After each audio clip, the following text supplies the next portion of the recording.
right. I'd like to start with introductions. I'm Corey Kirsch, the Boulder Area Representative Commissioner. We've got the Chair Dan Haggerty from the Whitehall area, and we've got Commissioner Craig Goodwill from the northern area of the county.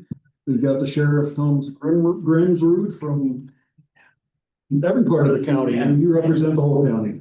And our Administrative Assistant Helen Auk. We've got Brian Gutkin, Director of Corrections, and we've got Deputy Director Eric Strauss from Corrections as well. So we've got good representation here to help answer questions. So I'd like to start out with the purpose of this meeting tonight. The state is searching for a location to build a 400 to 450 bed women's correctional facility somewhere in the state. They sent out an RFI, that's a request for information, to all the counties and cities to help narrow their search for a location. This request is the state's method of narrowing down their facility placement possibilities with the information provided by each location. Each location will, if interested, submit what their area has to offer to entice the state to select that area.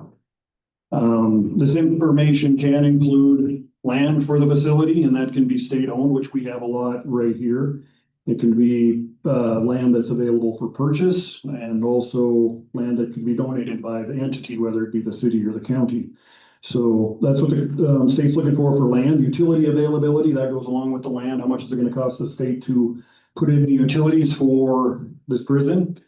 Public service availability, and that's the gamut of everything, but between fire department, police station, all that stuff. Workforce availability, housing availability. So, and there's more than that. This is just kind of the highlights of what they're looking for. Probably the biggest thing, and that's why we're here tonight, is community sentiment. So we need to kind of know if the community is behind this. The state doesn't want to come into the community if they get a lot of pushback. And like I said, Director Gutkin's here graciously to help us understand what this facility is and what it isn't, and just make you understand it better. So we got a lot of people here tonight. I'd like to run this meeting similar to a legislative hearing. I don't know how many here have been to a legislative hearing, but it's very formal. I'll ask folks to come up to the podium, use the microphone so everybody can hear, so they can give their comment. I'd like to keep it to 2 or 3 minutes if at all possible. So I don't want to be here till midnight. Probably none of you do either. Please don't repeat what the person ahead of you or any of the people ahead of you have already commented. So if you've got an issue and it's the same thing, say, I agree with them, whatever. Just so we know you're in opposition or you're a proponent to it. And then after your comment, this is different than legislature. After your comment, I'm going to allow one of us or the director to kind of respond to your comment. So if it's something that he feels is not right, he has a chance to respond and say, I understand what you're saying, but it could be wrong. This is more of what it should be. So, and that's about it. Do we have any questions how this is going to run tonight? Anybody? All right. How many, just by a show of hands right now, who opposes this facility in Boulder right now? Okay. Quite a few. How about the other side, the proponents? How many people would like to see this? And then there's quite a few in the middle, I guess. So, well, by the end of the night, maybe we have different hands. So at the end of the night, I want to take another stab at this and see if anybody's changed their mind. Because I think with information, I'm the same way. The more information I get, the more I change my mind. So, all right. I have a quick question before you begin. You're asking the community for a request for information. I'm new to this, so I haven't been to any meetings or anything. So I'm just curious, what information has Department of Corrections provided to the community other than what you just told us? Very, very little information. This is the facility, 400 to 500 inmates. Not much information. So all we really have to go on is there's this facility they're trying to place around the state. So, so I guess people just need to understand or whatever what the impacts of that might be or what your concerns are. We're really not going to know, honestly, until we have probably the prison sitting here what the impacts are going to be. We can kind of look at Deer Lodge and have a good idea, or any other facility. Director, did you want to say anything to that question? Well, I think we'll answer a lot of those questions tonight. Yeah, that's true too. All the concerns should come out tonight, or most of them that anybody can think of, come out tonight, and between the director and I and the deputy director, maybe we can give you a lot better idea what might be happening if we are selected. So yeah, go ahead, Shirley. If somebody is talking up there, would you ask them to talk loud enough that us back here can hear it? Can you hear me now? Or talking to you, but they need to put it out. Oh, gotcha. Yeah, when we start this, they'll have to use the microphone, so it should be good to go, so. All right, any other questions? All right, let's start with the opponent. So just if you want to come up one at a time and come to the podium and give us your concerns, and then we'll get this conversation started.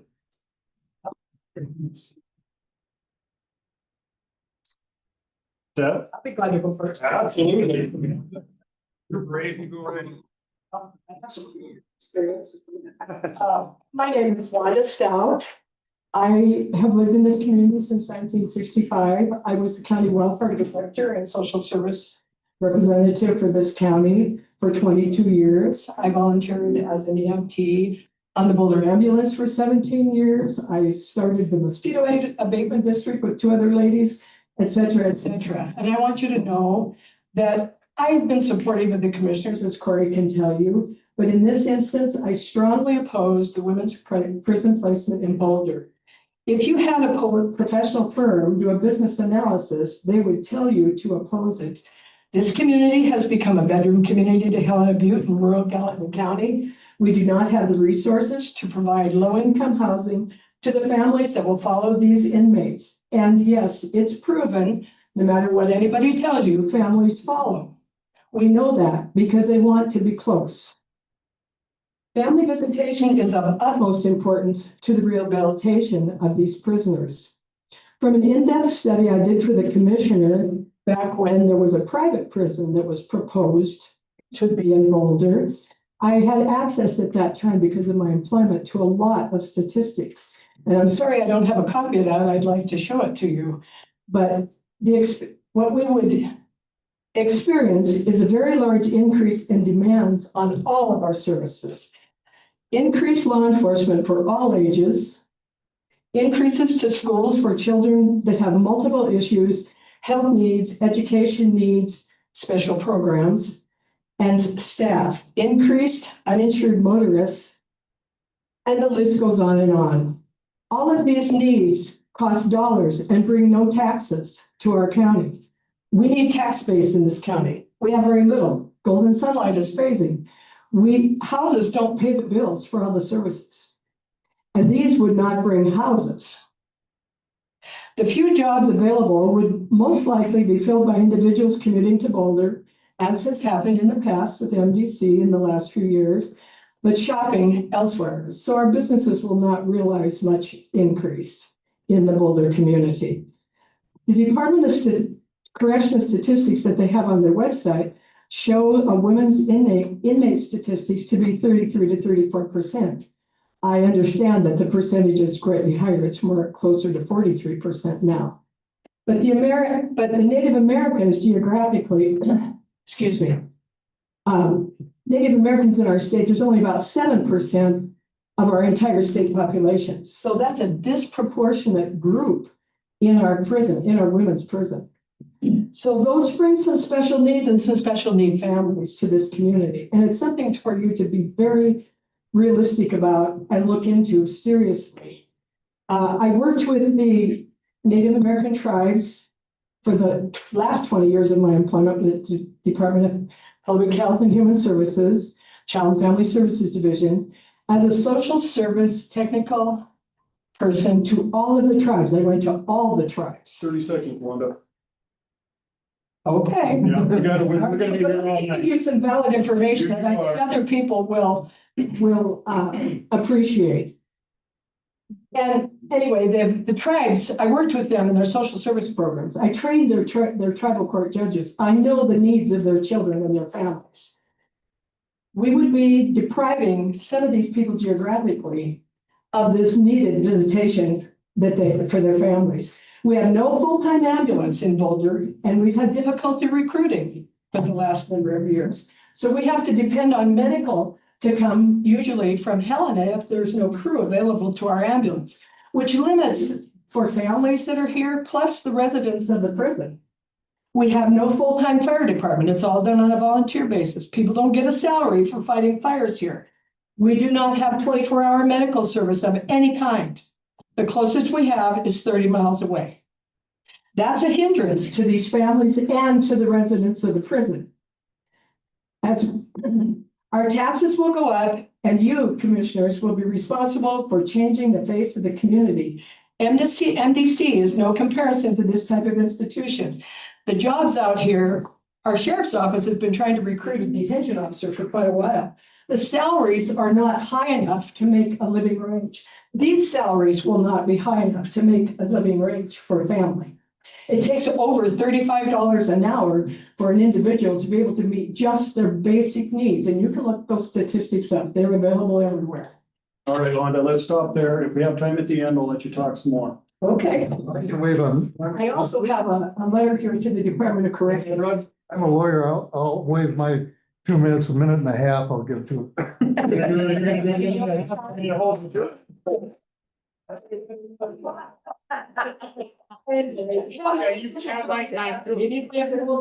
And these issues will fall to local law enforcement. And they don't have the staff for that either. So we'll be requiring additional staff with no new money to fund all of these things. And I also have a letter here from the Department of Corrections, which I will not go into right now. Thank you. I appreciate your time. I appreciate you listening to me. And if anybody has questions for me, I have a lot of experience in the social service arena. So please ask. Thank you, Wanda.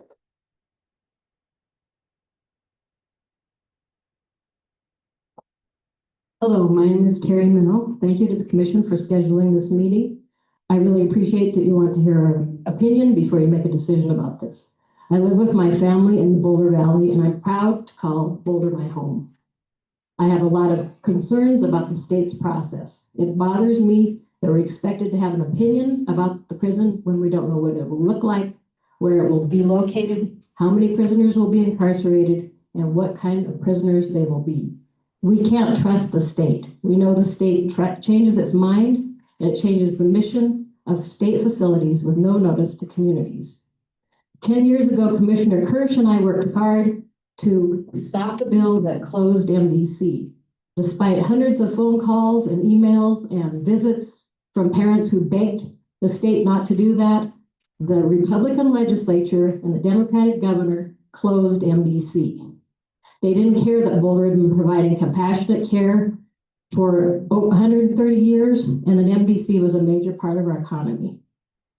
In fact, the state is now considering moving the intensive behavior unit from Boulder, the last bit of MDC that's left. And here's from the Monitor in January. Drew Smith, a consultant with the firm Alvarez and Matt Morale, told the Behavioral Health Commission in October that moving the facility from the town of 1,300 to a bigger city such as Helena or Butte would provide access to a larger labor pool, possibly allow a more home-like setting for residents, and open more opportunities for residents to interact with the community and develop skills for returning to their own communities. In the last few years, Riverside has gone from being a juvenile detention center for girls to a men's prison, to a women's prison, to a larger women's prison with no notice or input from the people of Boulder. If a new prison is built for women, nothing stops the state from deciding to expand it or changing it to a men's prison. The state can privatize the prison. Bill gives the Department of Corrections the authority for build to lease or lease to own agreements with a private company. It also gives the department the authority to secure additional correctional capacity with private correctional facilities. Boulder will have no say in what happens to the facility once it is built.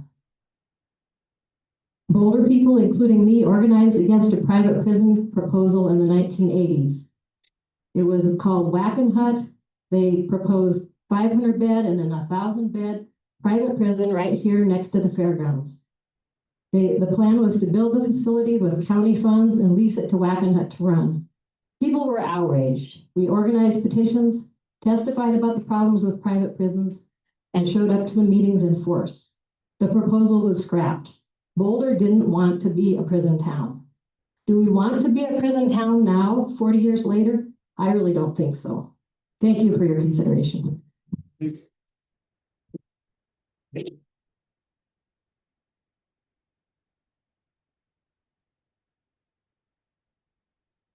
To clarify part of that, this RFI, the state never intended.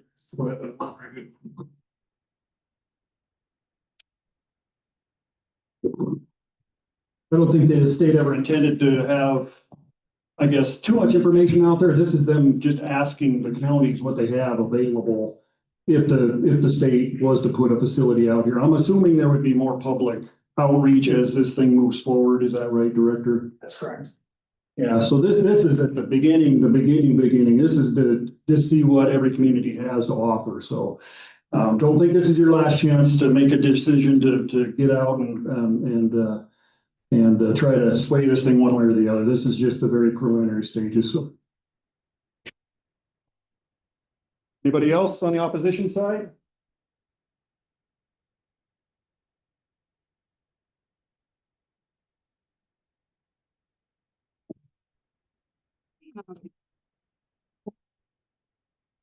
Public health supervisor in Jefferson County. And I guess I have a question. My question, what I've been thinking about since hearing about this is how does a 400-bed correctional facility improve the health and well-being in Jefferson County? I've spent a lot of time in the last year talking to our residents, doing surveys, having one-on-one conversations, and what I'm hearing about health and well-being is that they're really concerned about mental health. They're really concerned about access to health care. And those are projects I've been working on with my partners and with my staff, which is limited. We have limited capacity for that work. But some of the things that we see are that we don't have a hospital in Jefferson County, which impacts our healthcare infrastructure.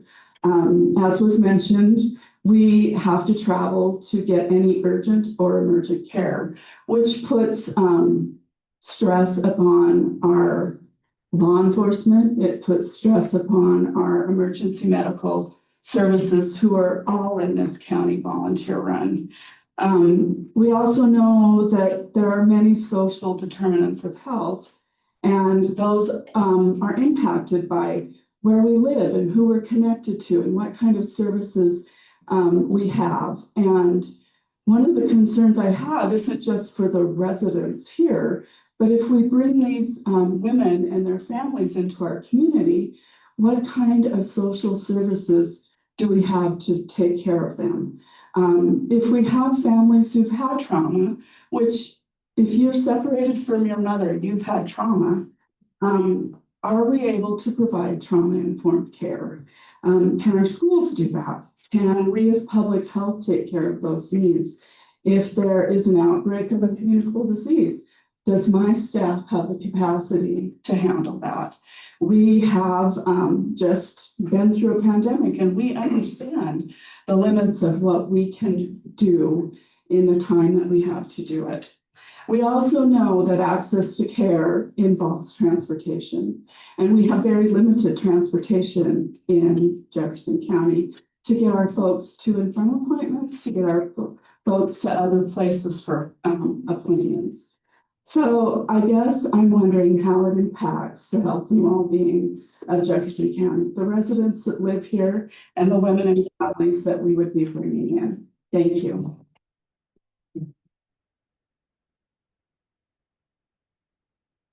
About that, Director? Good evening, everybody. Brian Goodkin, current Director of Department of Corrections, along with Deputy Director Strauss. We are here because we want to hear everything that you have to say. And great points already. I will tell you right up front, I was the Gallatin County Sheriff for 8 years, with Gallatin County Sheriff's Office for 27 years. Public safety is the number one, period. And then rehabilitation. So to the point of two things, to the point of the public health and to the law enforcement, Men and women populations are much, much different. I'm talking inmates. So inmates, female inmates at the women's prison in Billings is a totally different world than Montana State Prison in Deer Lodge. Two different ways. Number one, they aren't as violent. You hit it on the head. The majority of these women have been traumatized. They've been either human trafficked or with their families been traumatized. Therefore, what did they do? They turned around and they committed crimes and even traumatized other people. When I was the sheriff, I was like, well, you victimize somebody, you lose your trauma, you lose your victim card. I've learned that that's not right. That is wrong. That is the wrong way to look at it. So the majority of these women need help and they need support. One thing I will tell you again on the medical front is we learned probably the only good thing that we learned from COVID was how to do things telehealth, telemedicine, telepsychiatry. And so we do a ton of that. And we're already in rural. We're in Deer Lodge. Deer Lodge is just as rural. We're in Miles City. Miles City is a little bit more, but not. So we understand rural and we understand we're not taking away resources. We have to bring the resources in to take care of our people. Law enforcement, again, going back to the women's prison, you can give Chief St. John a call in Billings Police Department. No impact to the Billings Police Department. We have an investigator and we have a probation and parole officer at the prison that takes care of 99.9% of everything that happens at that prison. Again, the difference between the women and men. I have a letter to give to you why I think you should not consider this, but that I did not speak I'll to. read it. But there is a hospital in Deer Lodge, by the way. Yes. Anybody else? Go ahead. Why don't you wait? We're gonna do these in order. Yeah. Go ahead, Betty. You have a question? Sure. Okay, come on up and you gotta say it in the mic so everybody can hear. I want to know how many of these women are repeat offenders. I don't know, but we can get you that data easily. The other thing I will tell you that I think you brought up was the other huge difference between men and women. Our women's population stay in the prison much less than the men. So therefore, it's not the same as in Deer Lodge when you have families moving in, because that woman is not going to be in prison long enough for them to relocate. That's the other question. So you say that you have all the facilities you need at the prison. What about the families that move in? We don't even have a full-time police department right now. They just come for visitation.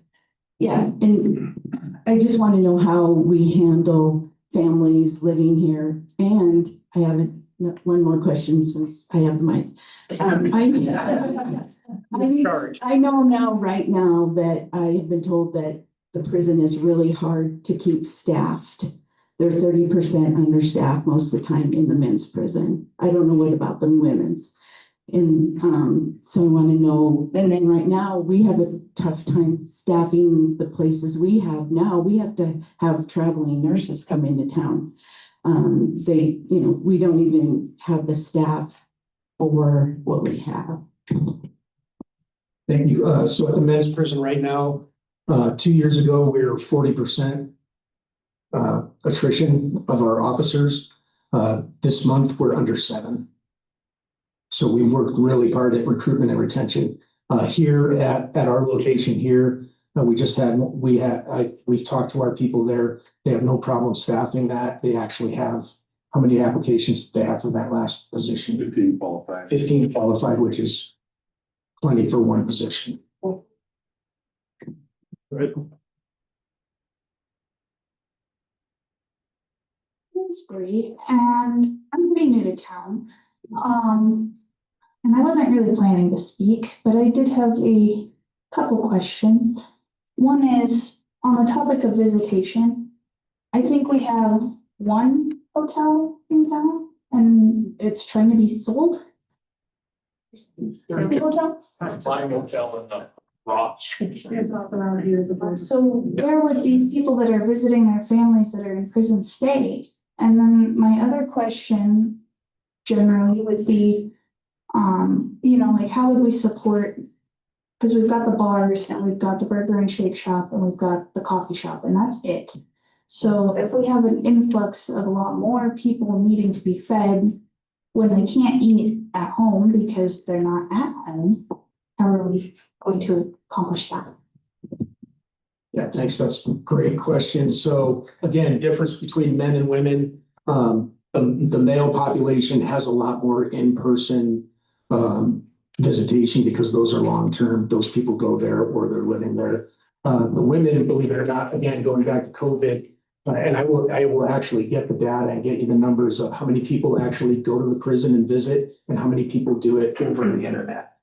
And I bet you there's a lot more doing it over the internet than actually going in person, but I'll get the commissioners that data. Could you address that? Would you please address the percentage of Native American visitation? Yes. The women that are in the prison get visitation? So to your point. Can't hear the question. So asking about the Native American women and separating out that population of how many Native American people have people coming to visit. Eric's a great deputy. He's taking down notes. Good. But we are very good at getting back the data and the answers to your questions. 40% of our female population are Native American. Just to give you an idea, and we'll get you that number. Brought that. Last question, does it help the rehabilitation of the prisoners if their families can visit? Is that something the state should be considering? Is that visitation is easier? Maybe not here. Yeah, absolutely. Again, especially women with children. So women with children, they need to be reconnected with their children while they're sober, while they're going through trauma care, while they're going through chemical dependency and parenting classes. So we want those kids here or wherever that women's prison is, face to face with those moms, reconnecting because guess what? They're coming back out to your communities. Let's get them connected back, healthy, so that way they're set up for success. Questions, Anita? My name's Naomi Foley, and I lived in Boulder for most of my 69 years. And when they first brought this up and they said, part of the information you're looking for is land availability, which you have here, but also utility availability, which to me is like water and sewer. And I'm wondering how much additional like water services, sewage services are needed for a 450 bed prison here. They've talked about public service too. So when the women are released from the prison, what happens to them then? Like Wanda said, there's no social net really for them to fall into in Boulder. A lot of the things that we had with the welfare department, we no longer have here. Transportation to somewhere else out of town, limited, health services limited, food stamps, those kind of things. Anita, why don't you let him answer all the questions? I'll stop. I'm sorry, no, I'm old and I'm gonna forget what you started on with. And what did you start with? Water, sewer, and infrastructure. Yeah. So just so everybody knows, the legislature was fantastic this last session, along with the governor, actually giving us $250 million, not only to do this project with, but to do anything that we need as far as population. So for instance, if we needed to work with the county commission and the city of Boulder, and we would have professionals come in and do a site survey, work with your professionals and figure out exactly what that impact is. And if there's an impact to that, we have to eat that cost. We're the ones that have to work with the county to make that happen and pay for that infrastructure. Second question.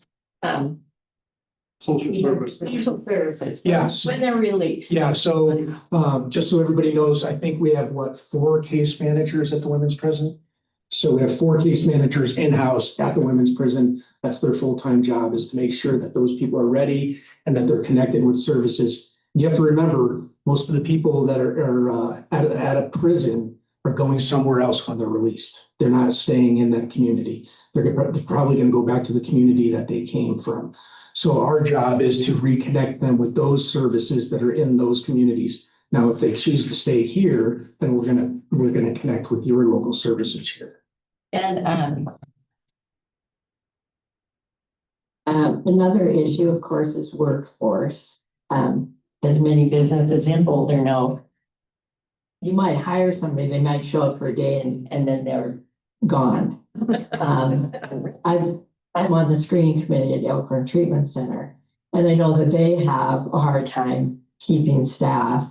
And I think that part of their concern too is if they're competing with their wages with state funded wages and benefits, that their turnovers, it's going to be harder for them to keep their workforce.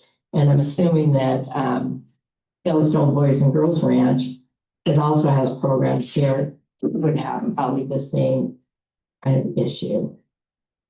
So there's not a question on that one, I guess. That's a statement. Yeah.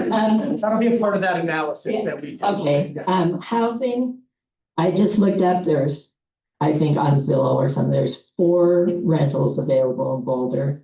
There's maybe 4 houses for sale. There's a lot of vacant land.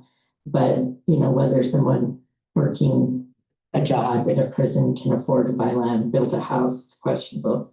Back to water and sewer. So you didn't have a question on the house? No. Okay. That was a statement. Okay, Yeah. all right. Back to public services, water and sewer. I guess why I'm wondering about how much water sewer is used is like Boulder also has a water right. They have to stay within, you know, what that really looks like and how that really washes out. I don't know. I'm not real familiar with it, but you know, I would hate to see it become an issue down the road, like other communities have had issues with. They build and then all of a sudden they don't have the resource to supply that anymore. So, thank you. And the great thing for those of you that don't know, over in Deer Lodge, we're replacing 3 men's units and adding 2 men's units in Deer Lodge. So we actually have professionals that have all of that data that says, you know, 1 head in a bed is going to be X amount of gallons of water and that impact on the sewer, because we're dealing with the same thing in Powell County. So we'll have that as a part of the analysis. Include solid waste. Yeah, both. Another thing to consider that MDC had over 800 residents when they were at their peak and probably 300 employees out there when they were going full bore. So 450 beds and 100 employees is half of what MDC used to be. So just as a clarification. That's a bad comparison because residents that were there. That's a bad comparison because the residents were there at the time, did a lot of the jobs that were there and they were not paid jobs. And so, and the community was very invested in those. It's an entirely different. I'm talking about water. I'm talking about water. But, okay. Not John, I'm just talking about water. Sorry. You mentioned jobs, so that's why I said. Okay, anybody else on the opposition side? Yes. Mine's gonna be real short, so if everybody wants to buy my minutes. Hi, my name's Tom Lonely, and I happen to live right on the corner over here. I will be a neighbor of the prison, like I'm a neighbor of Yellowstone Boys and Girls Ranch, like I'm a neighbor of the meth center and everything else. My problem's strictly emotional. You can put me down for a hard no for the prison. I feel chagrined. I'll be coming over the Boulder Hill some night, and the first thing I'm going to see is the glow of the correctional facility, along with the other correctional facilities and stuff. I'm going to open my window and look down the valley, and I'm going to see the glow of the correctional facility there and stuff. You know, it's just kind of spoils it a little bit for me and stuff and everything. I know it's a selfish reason and stuff, but it's my reason. I live there and stuff and everything. And anecdotally, I guess I could say I've lived here for close to 50 years. I've never heard anybody say, hey, I'm moving to Deer Lodge, I hear there's a really neat prison in Deer Lodge. Yes. Thank you.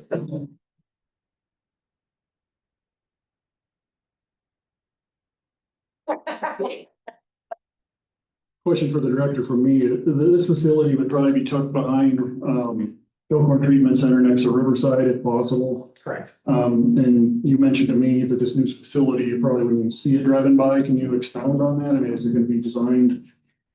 Sure. So just looking at our land and our campus, we obviously already have those big buildings. You have some large buildings that are right along the highway there.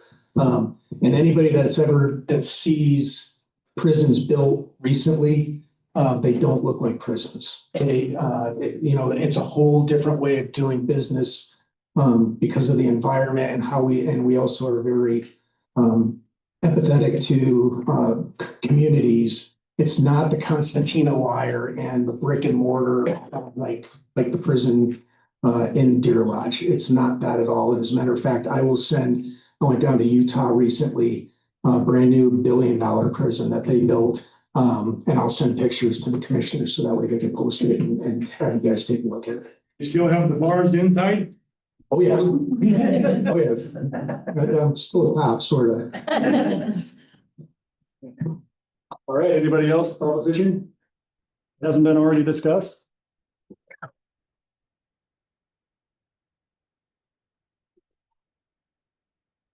My name is Brady Smith, and I was born and raised here, and I'm a newly returned Boulder resident, attorney, and mother. For the past 13 years, I was a public defender in Helena, Salt Lake City, and New Orleans. So I speak from experience when I tell you the community is not ready for what a prison entails. We don't need this prison because we don't need to incarcerate more women. Our state is second in the nation per capita right now for incarceration of women. And like was said before, women primarily do not commit violent offenses. They don't need to be in a prison. They need rehabilitation, drug treatment, mental health services. I also see this almost as a gateway prison because while there are stark differences in a men and women's prison, I have represented many men charged with crimes committed in prisons. Once we allow this prison here, we cannot say what it becomes. And that could become, as my mom spoke about, a men's prison or a private prison. It could become an ICE detention center. We don't know what happens to it, but the second we let it in and we say it's fine because it's a women's prison, so it doesn't have these same problems, we lose control and we don't know what the state makes it into next. I do think even with a women's facility, there is a potential strain on the court system for people going to court, a potential strain on reoffenses for people released who stay in the community. And I moved back to Boulder with my now 10-month-old son because I think this is a great place to raise a child. Letting this prison come here could change the community in ways that we can't even anticipate. I don't want to change Boulder. I want to keep it the way it is, a place where we should be able to raise children and not a prison town. And I speak out against this. Thank you.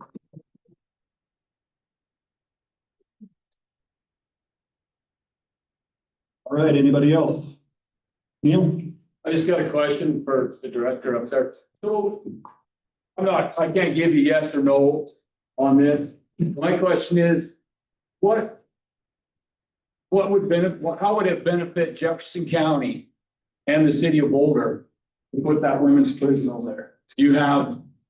How would it benefit us as a small town that we are? Sure. So a couple of things. First of all, believe it or not, economic development. So we're talking 50 to 75 good paying jobs. And then those people are going to either want to live here or they're going to live in Butte or in Helena, preferably here. And that means if you got contractors here that are building houses, they want to build subdivisions. I see that you're building a subdivision right over here. I think that's a pro, definitely. And also bringing in professional jobs, bringing in professional careers. I will also argue that it makes your community safer. There'll be more law enforcement in this community than you've ever seen before. And that's one thing I can speak as a past sheriff. I was the one not in my neighborhood, and guess what? Between probation and parole officers, law enforcement coming in from other jurisdictions, you name it, transport officers, you're gonna see more. And then you have the highway patrol right here. So, so I think those are my two big ones right there. So do you have data that shows from, what the economic impact it had on, let's say, Deer Lodge or Miles City or any of those?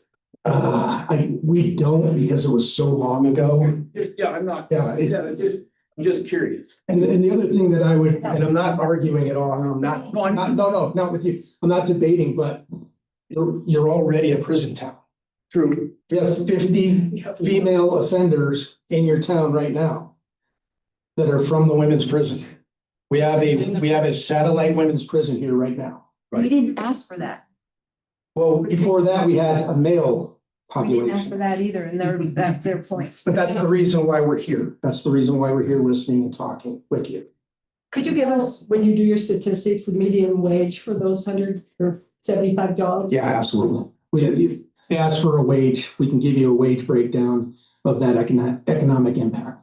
$7 an hour. So I run the Economic Growth and Development Corporation. I can talk about that enough.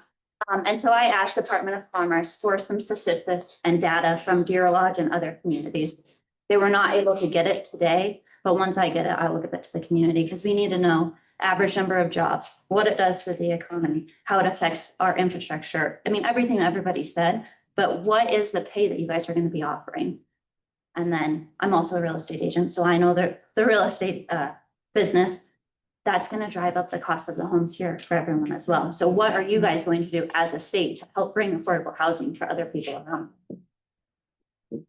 For those of you that didn't see, in Deer Lodge, we worked with the Board of Investments and they actually helped to build us employee housing Are you in Deer Lodge. Are you guys going to do that in this community as well?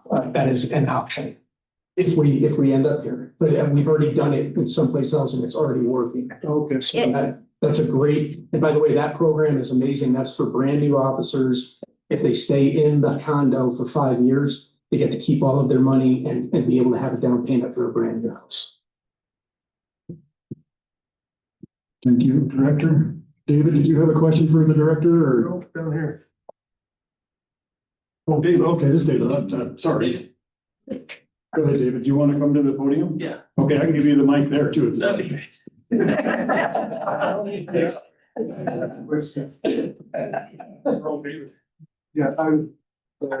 name is David Lemmy. I'm a resident here and I'm speaking in opposition to this.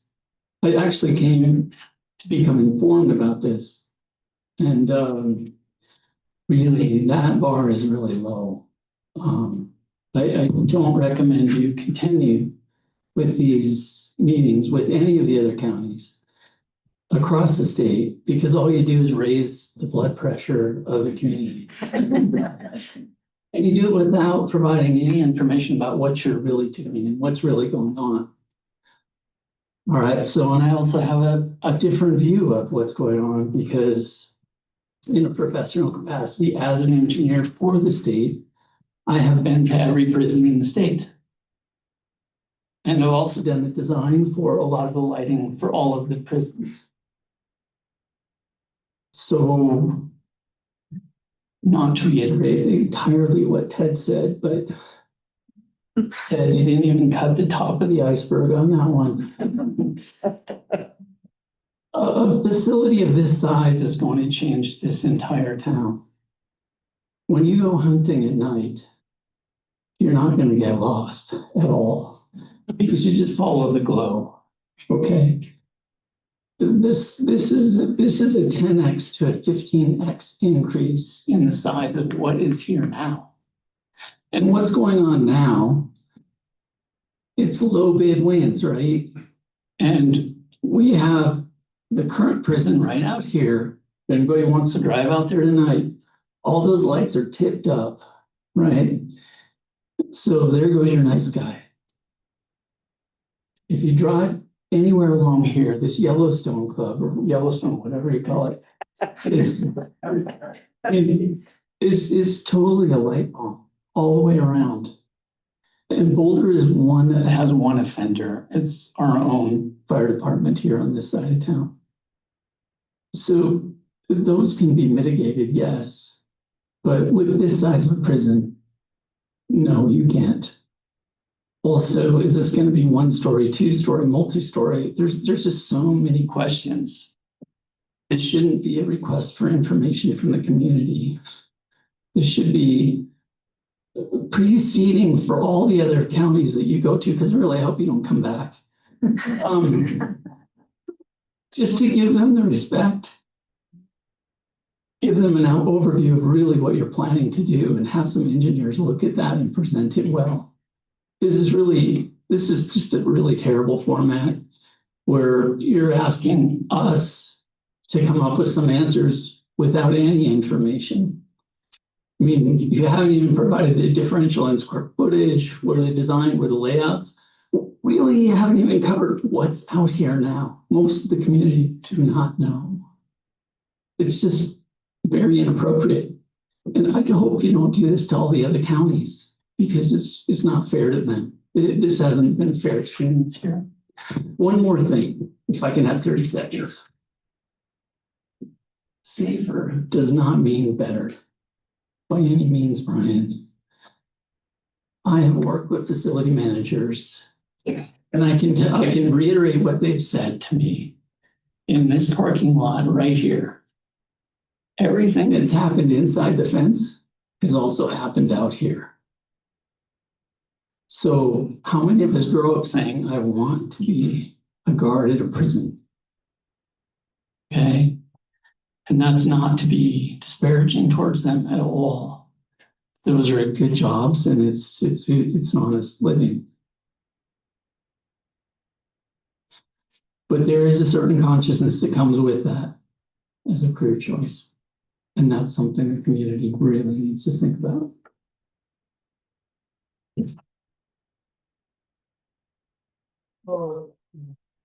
I respectfully disagree. I could be in my office, not do an RFI, and the state could come in and do what they've done in the past and do whatever they want. Instead, we're here answering your questions, listening to you, and getting you the answers and the data that you're asking for. So I disagree. And I do take offense to what you said about our correctional officers.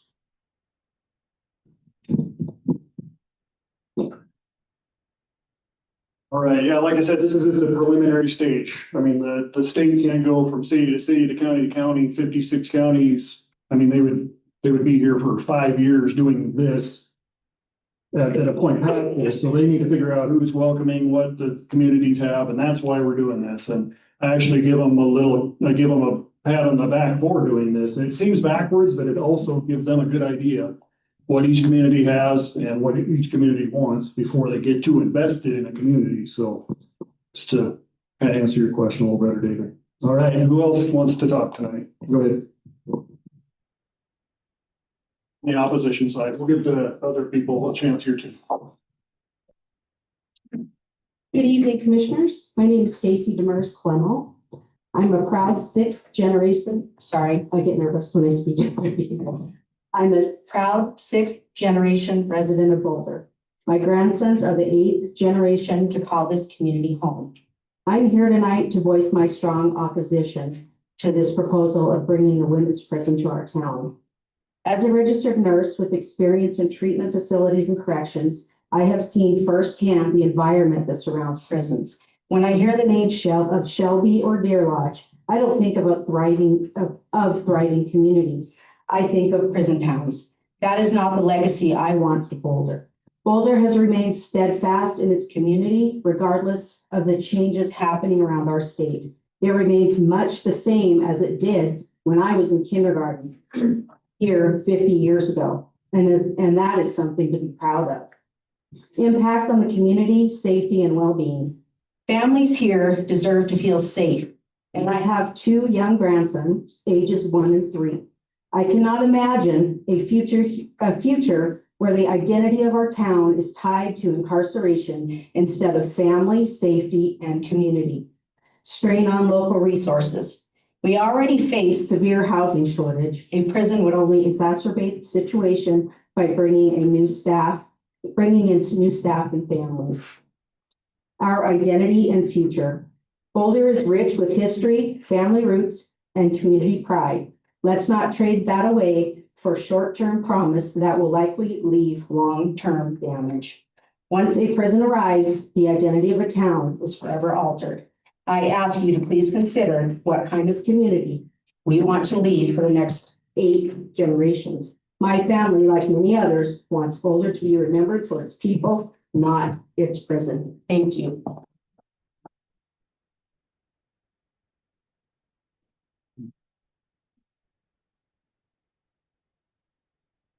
More people want to speak in opposition? Just trying to get a timeline here. It's about my bedtime. Well, I'm Sandra Lowry and I've grown up here. I've lived here my whole life. And while I'm opposed to the prison, I'd like to take a different tact. Mother Teresa was once asked to attend an anti-war rally. And when she said, I won't go to that, she was asked why. And she said, because whenever you oppose something, you grow it. Whenever you're for something, you grow it. So I am for peace. And so I want to say tonight that I am for not only Boulder thriving and surviving, but because I'm involved with a new project called Heart and Soul, we're looking into the future and what we want to see Boulder become and what we want the surrounding area to become. And so for me, what this is about is, why don't we look at how we can thrive rather than looking for more problems? I think that there are many, many things that we can do, and there are many, many people here with very good ideas about how we can expand and grow Boulder in a way that's beneficial to everybody. And so that's what I wanted to say. Thank you for listening to me.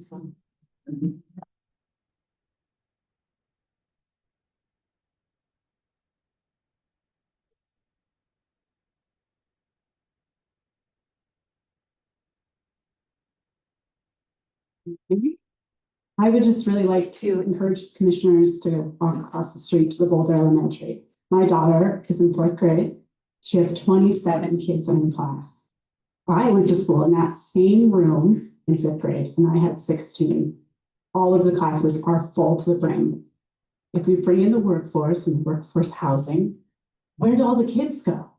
Oh, I know, you want to build a new school. And as a rancher, I am land rich and cash poor. And because we don't have sales tax in the state, all of that falls to large property owners. And I'm tired of that. I want my school to stay small. I want my daughter to have a nice small school in a nice small town. So I just really would like to point that out a little bit more for the other parents in the room that are frustrated with our size of our school right now. We can't imagine any more kids in this community. Unfortunately, it's a great place to raise a family. So just want to quickly point that out and carry on over across the street. Thank you, Leah. All right, any more opposition tonight? All right, we'll move into proponents. Who would like, a show of hands, who wants to come up and tell us why this would be a good thing for Boulder?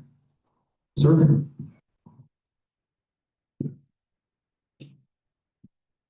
David Reynolds. We've been living in Boulder Valley for a little over 5 years now.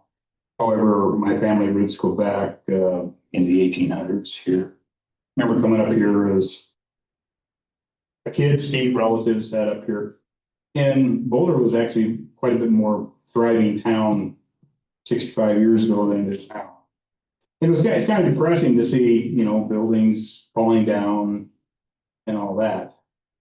That being said, that's, part of the problem when you're in a community that doesn't really have much going. And I think the school here, when it was in operation, was a big part of the community as far as economics and, the growth and what it did. Looking at, I did some quick research, whether it's true or not. About Deer Lodge, they said, family members coming to visit prisoners had very little impact on the community there, because most of them don't stay for any length of time, if they even come there due to, getting there and all that. And it's probably, and how much that would affect Boulder itself, I don't know. And whether anybody has any real stats on that. I don't look at Deer Lodge as a bad little community. I've seen it grow from time when the prison was downtown there to where it is now. And Deer Lodge is not boomed or anything like that, but I think it does all right. And as far as that, I think it's up to more of the community what you would do with a facility like this. It gives opportunity for people to maybe develop some land for housing, more stores or businesses that could be beneficial to employees for the prison and to the local residents. I'm not sure, if anybody has any interest in that, but it's a possibility. And it depends on what people want to do. And Boulder can stay probably the way it is to some degree, but it's going to continue to grow. I see housing, especially north of here on the interstate, at Clancy, Jefferson City, all the subdivisions going in around there. I guess it's just a matter of time before you see some of that around here. Not going to stop it. I live a good part of my life in Gallatin County, and I don't want to be there anymore either, but for those reasons. But I think it's still important that communities continue to grow and do it wisely. Law enforcement needs to continue to grow services such as medical. Now, and I realize it's an issue here. I go to the doctor too. It's not always convenient, don't always have the best things. But the community has to be the ones that develop those, not somebody coming in and figure out a way to do that. Thank you.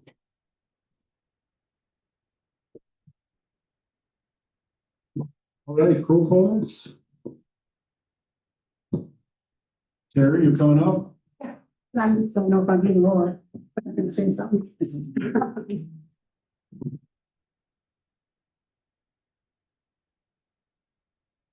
So for those of you who don't know me, I'm Terry Coons. I don't have an opinion either way. I came here to listen and see what information, I do appreciate you coming here. But I do want to say that I have worked with the Billings Women Prison as a treasurer for this state. We've been there.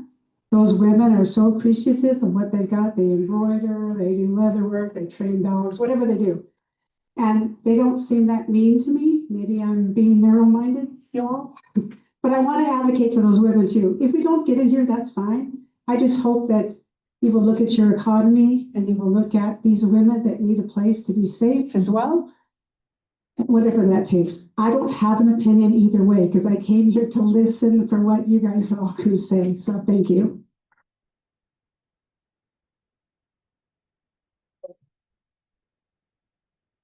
Thank you, and that's a great point. How many of you have actually been over in our facility? Handful. The only thing I would suggest or even offer is any of you that want to come over and take a look and walk through that campus, we will make it happen. Walk through and take a look and see. Riverside. Oh, Riverside, okay. Women's facility, our current women's facility. Go over there and take a look and walk through, please. All right, more proponents. Greg, do you want to talk?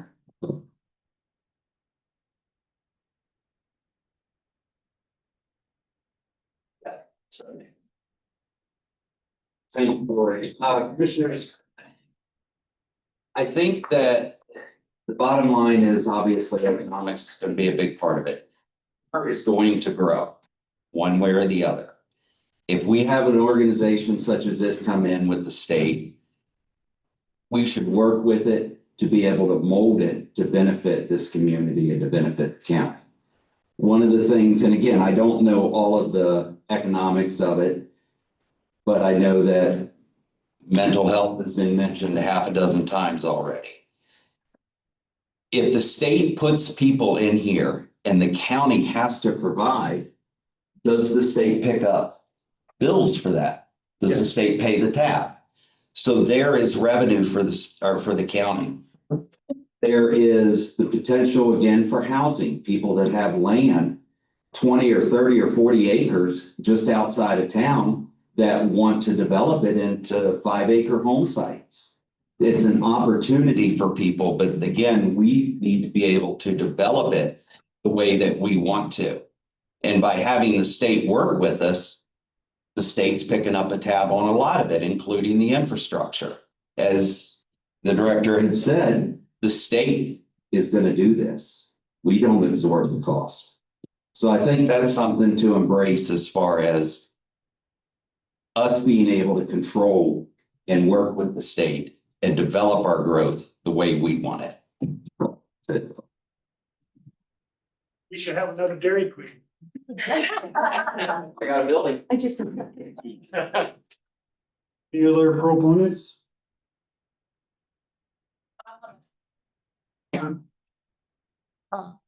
Andrew Reynolds. I was told by someone who is quite knowledgeable, and you might be able to help me out with that one. This person was telling me that a good portion of women that are in prison are getting shipped out of state. And if this is, the person told me this is kind of why y'all had come to start looking around for other places to build prisons, because for the families, it'd be easier to come in-state to Montana as opposed to going clear down to, say, Colorado or whatever. Those are the men. The men are out of state. Yeah, and the reason why they gave us the money in the legislature was because there are no opportunities to put our women out of state. They have to be in state. Yeah, this person didn't tell me if it's men or women, but it kind of sounded like it was for women. Anyway, okay.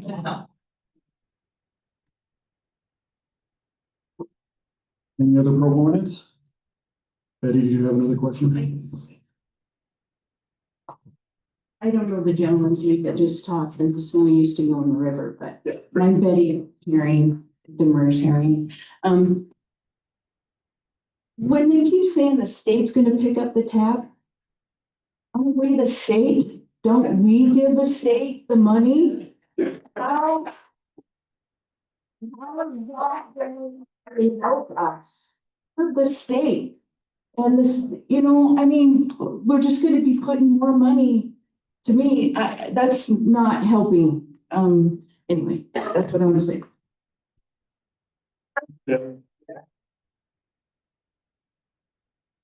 Anybody else want to speak for the good of the order?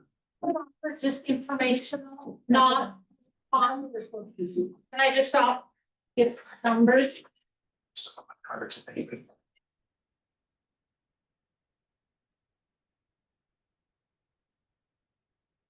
For anybody that doesn't know who I am. I am Molly Carey. I am the director of the Boulder Ambulance. It's a volunteer service. We have 11 people on our roster. 9 are providers, 2 are drivers. We have since January 1st of 2025, just in the facilities, we've had 27 ambulance calls that we can't always cover. And we struggle finding people that would serve on the ambulance because we're a volunteer service. The 11 people who are on the roster also all have full-time jobs. So it's very difficult to be able to cover today, tomorrow, whenever. So, quick question for you. Are you taking the shift? It's fast in life, right? You don't want that. I hurt myself, let alone. Was that when we had the males here for the transports? Well, we didn't. Because that was a lot different population that those people were being moved out. Since January 1st. Yeah, but the women moved in May. So the females moved in May, so. I'm not pointing. No, that's okay. No, I just want to clarify to everybody that male population was much more needy medically than this population. I will offer that we will get the number of transports from the women's prison to Billings Clinic or the hospitals in Billings to the commissioners so that way you know what we're talking about. And also, I'm sorry, Commissioner, I'm gonna get out of here, but thank you very much for allowing us to be here and appreciate everybody's opinions. And I left cards up here. You can grab one of my business cards. It's got my phone. Call me, email me. We will get back to you. Thank you, Director. Appreciate it.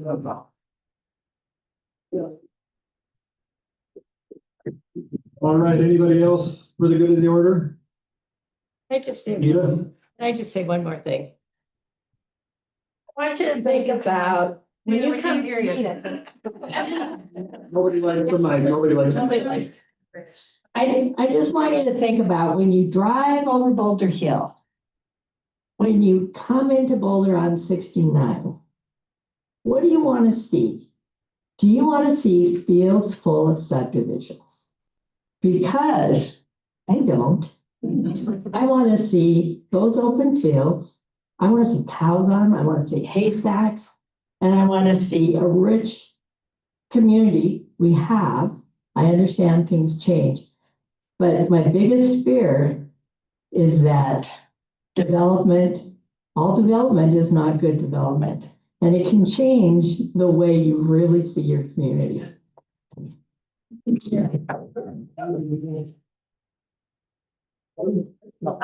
Was there a website or something we were supposed to have comments to the DOC? Somewhat published someplace. I understood there was comments, but they were due by October 1st. Is that a correct notion? Has anybody had any information? That is not. The newspaper actually put out this RFI tonight at 7:30, David.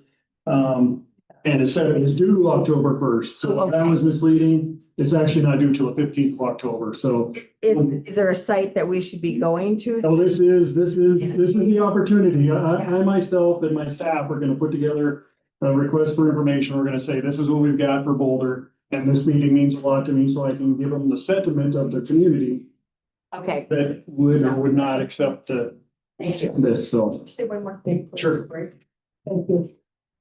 You got 30 seconds. I'm sorry the corrections fellow left because his answers, responses made it sound like we're against the population in the prison, and that's not true.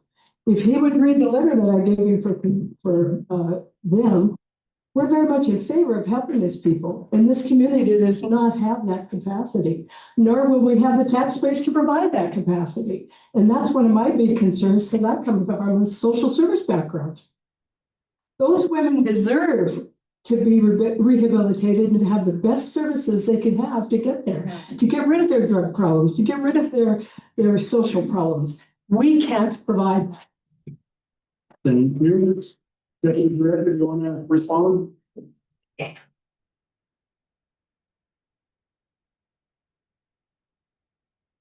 I'll take a stab at it. I appreciate that sentiment for sure. I would just say, a lot of the rehabilitative services are part of those jobs that we're talking about. Talking about nurses, case managers, treatment facilitators, all that kind of stuff. The community has families outside to provide Sure. But visitations.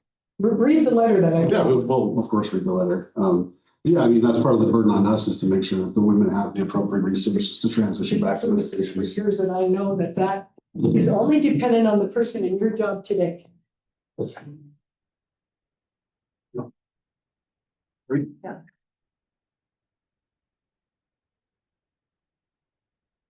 So my question is for the council. How do we stop this? Can we stop this? Or is this just, yes, we've heard that there is a ton of opposition, but we're going to move forward regardless?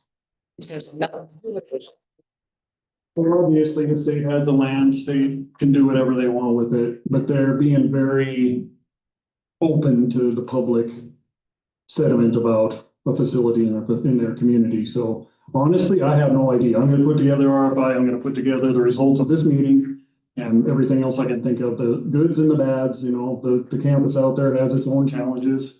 Got an old bridge. I mean, there's things that are wrong. So the state's gonna have to work to overcome that.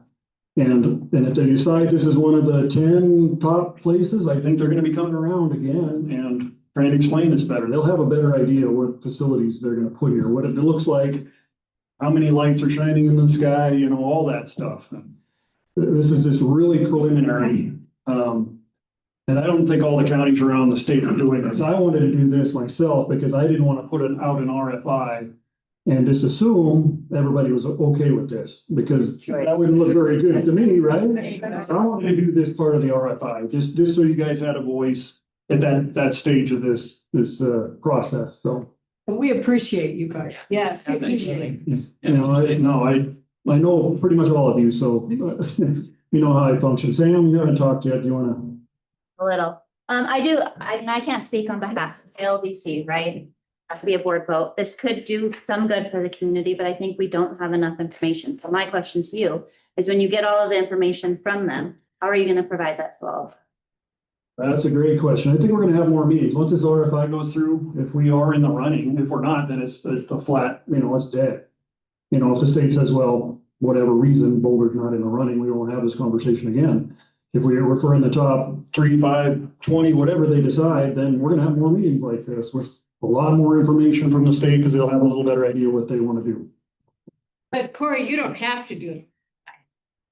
I don't have to do it, Yeah, RFI, no. Doesn't have to do that. No. You don't want to say, people are against it, we're not gonna do it, then you could make that decision. Well, I could, but I think this is valuable information. If I don't do it, they're gonna do it. You know, they have the property out here. They don't have to take our information on it, so. We hope you as a commission will let them know the sentiments of the community, that it is not wanted. True. And if I had one person that isn't for it, I gotta say that too. I can't say, hey, everybody was against it. I gotta be honest. You know, and it's every meeting we have, there's always opposition at every meeting we have. Proponents are hard to get out no matter what it is, so. We want to know where you guys stand when you actually let them know, when you communicate with them. Are you going to oppose it coming here, or are you going to propose it? How I'll probably write it is, there were however many, I'll have to get a count, and you know, 90% everybody was against it, 95% everybody was against it, 5% was for it, whatever the math turns out. So that's why I had you raise your hands at the beginning. Right. And at the end, I will do the same thing, and we'll get a good feel. I think they have a pretty good idea that the majority of people here would be opposed to it, so that's kind of what we're doing. And a lot of professionals here. Yeah, absolutely. My name is Cole Hunsaker. I'm a resident here. One thing that I had a question, I got here a little bit late, but how many other places are they looking at besides Jefferson County? You know, that every county in the state. Okay, so they're doing this all over the state. Absolutely. Okay. The other thing I wanted to comment is, sitting here listening, I did notice that, it was like a soft sell, like, it was like a real heartfelt thing, like, well, we need to help these people or whatever. Well, these people are incarcerated, right? I don't know who all has ever been in jail here. I have personally. It's not like a soft, easy place, right? And that's how they're kind of peddling it. I sell stuff all the time, right? You're like, here, this is cool, right? That's how they're trying to sell it. So I just want to say, like, that's not what it is. It's people are incarcerated. I understand there is people that need help, but it's also, that's my opinion. So thank you.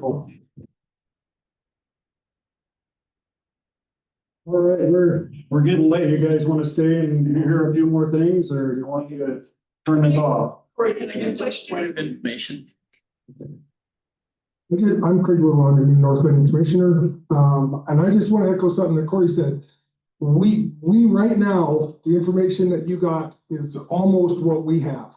So that's what this is all about. And we really appreciate everybody coming, raising your hand, getting up here and saying whether you're against it or you're for it, because you're the folks we're going to get our information from. We're not just going to sit down with all three of us and say, hey, this is what we're going to do. We're going to say, let's look at what happened here and who showed up and what part of the community are they. So that's what we're really looking at. That's the purpose behind this meeting.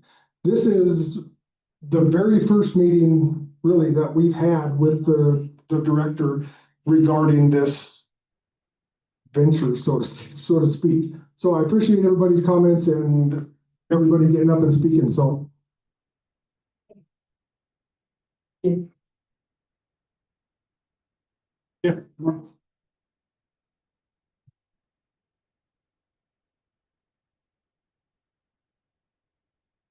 think that this is very sad for this community. And I just want to ask the commissioners, can you share the process that you're going to do to protect Boulder? Because we were beat up by the Department of Corrections and the legislature of the NBC. And so the process that you're going to use to make sure that doesn't happen again would be needed. Thank you.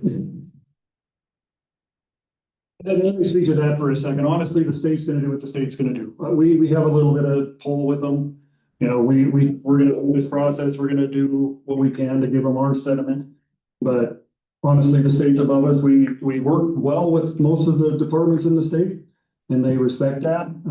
So yeah, to answer your question, the legislature is probably the hardest one to deal with, right? You got a 150 head monster up there that wants to do what they want to do. So our voices sometimes matter, sometimes they don't, but we do the best we can. You know, we go up to the legislature and we testify every year. I'm up there 2 or 3 times a year testifying to protect this county. So that's the best I can do. That's all I can offer you. Somebody else's hand was up here. Oh, Fritz, hold on. Sorry, you've already talked. I just want to give everybody a chance. I'm sure you'll have time. Once people start moving out, then I'll stop everything. For the opportunity to speak. Can everybody hear Fritz? Corey, I did this in the high school today, and I think maybe tomorrow when I share with them what transpired at the meeting, it was different at the high school. Many of the high school students didn't see the opposition coming for the prison here. And these are 18-year-old kids, maybe looking at jobs and such, but I'd also just like to say, you know, we demand and we love free speech, and we shouldn't get mad when you guys give us an opportunity to speak out. I appreciate that. Sometimes I'm confused by that. You know, people get pissed off when they're not, you know, listened to, but when they're given the opportunity to speak, they should appreciate you guys inviting us here tonight. So thank you. We do.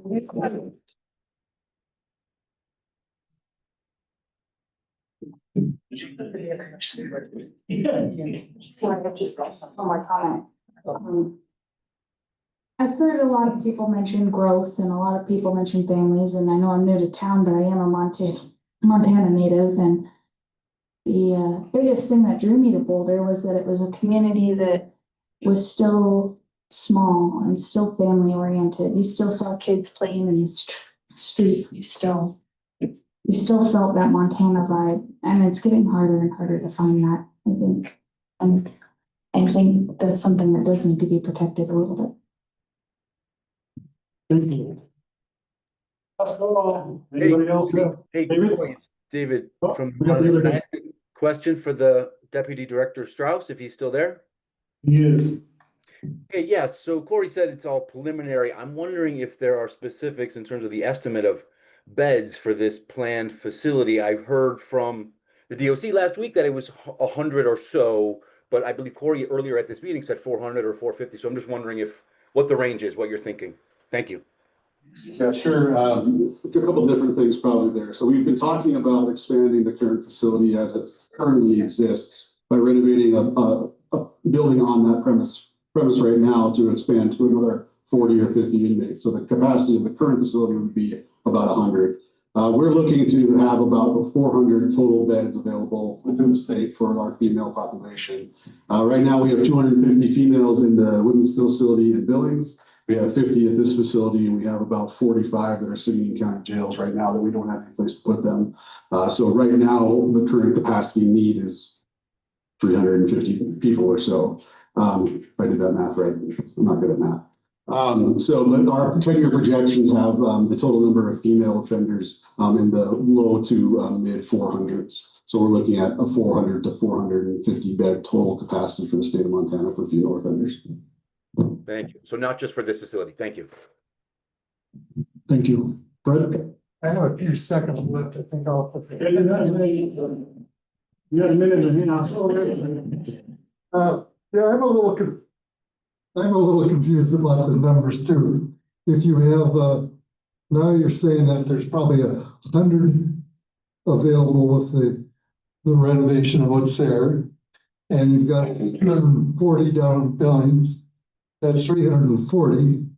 And your goal is 400 to 450. to serve all the women prisoners. That's like 110. So why are you trying to build another 400 bed prison?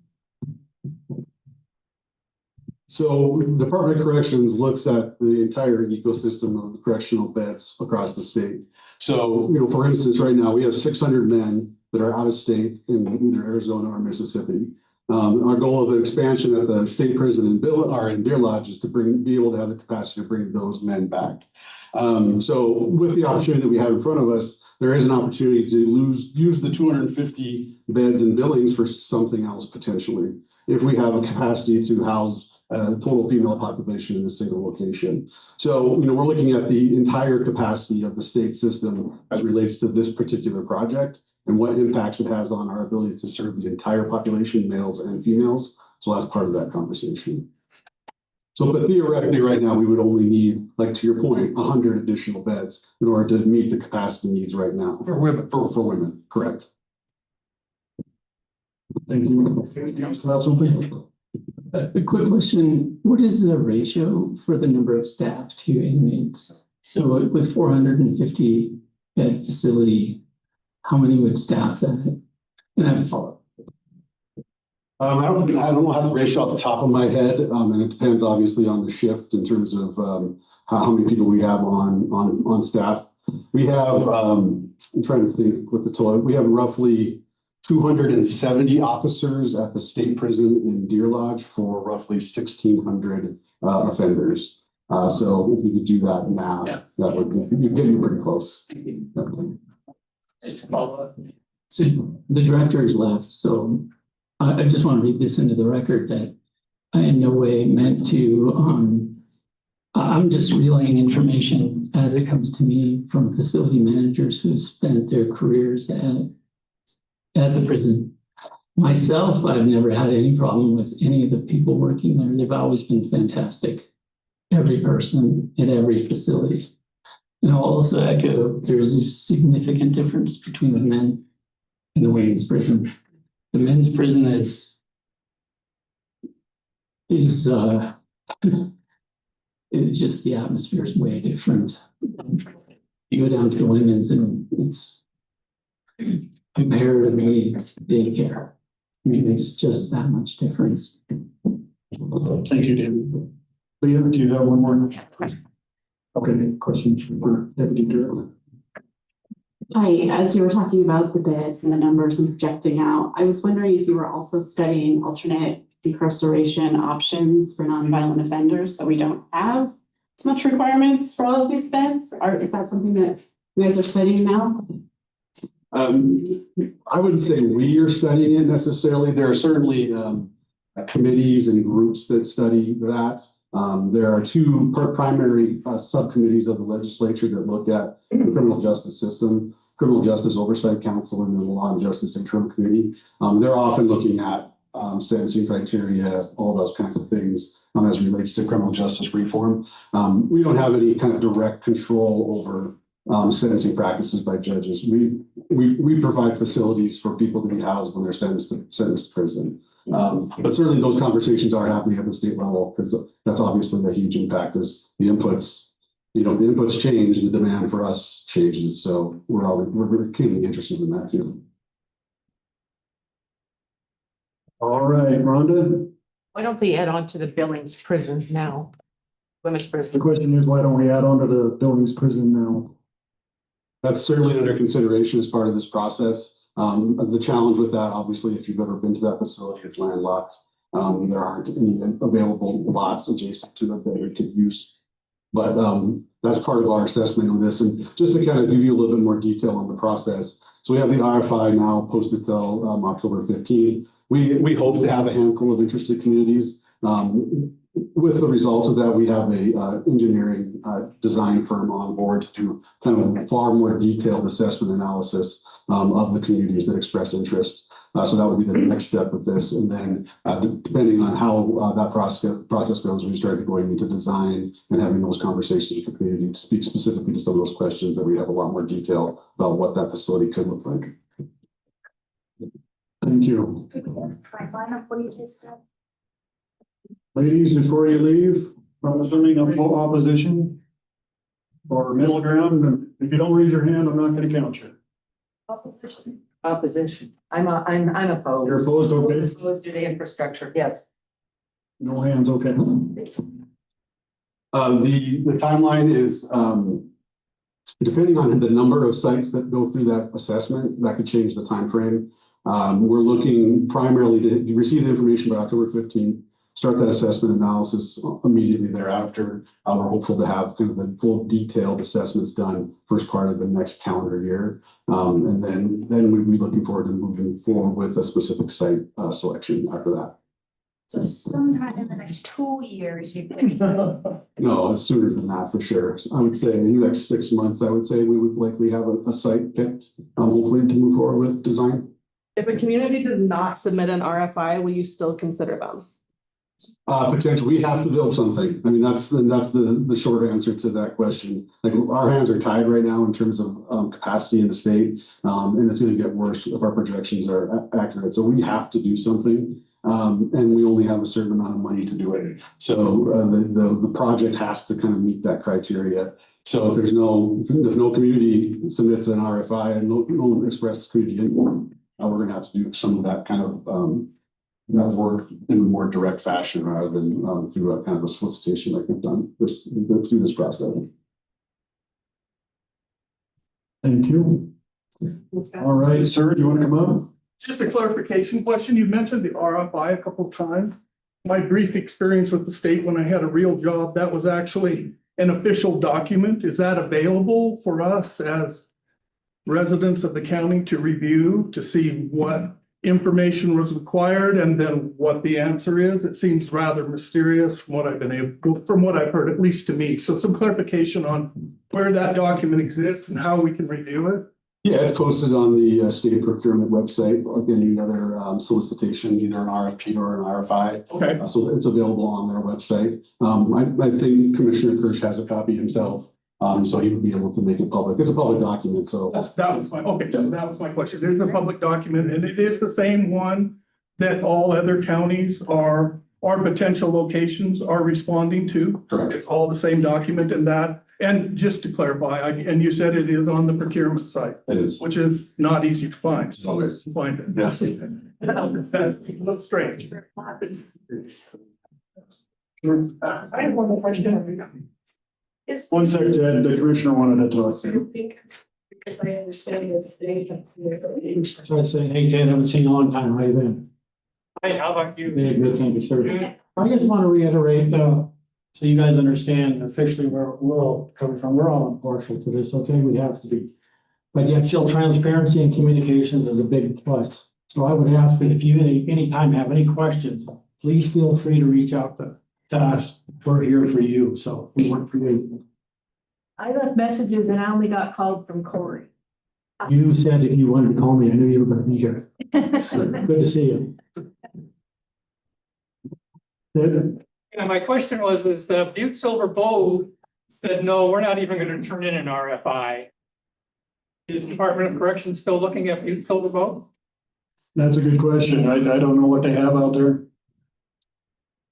Yeah, I mean, depending on the results of the RFI, it would direct our interests maybe more specifically to a community. But to the point earlier, we have to consider all options. We have to build a facility. We need additional capacity. We have X number of dollars to do it with. So taking that all into consideration is what's going to inform the decision. We're hopeful to find a community partner that's really interested in engaging with us and that they have the infrastructure and maybe the facilities in place that we could capitalize on that.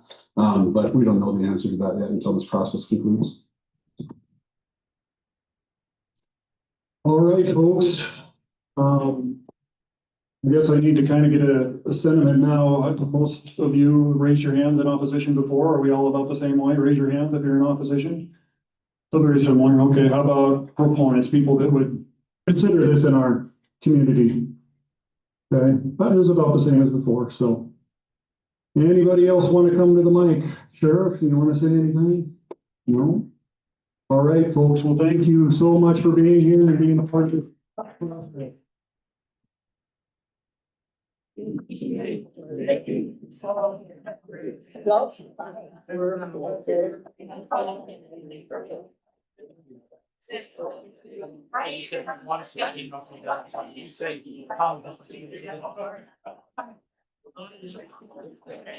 Let me know when. Yeah, it's got here.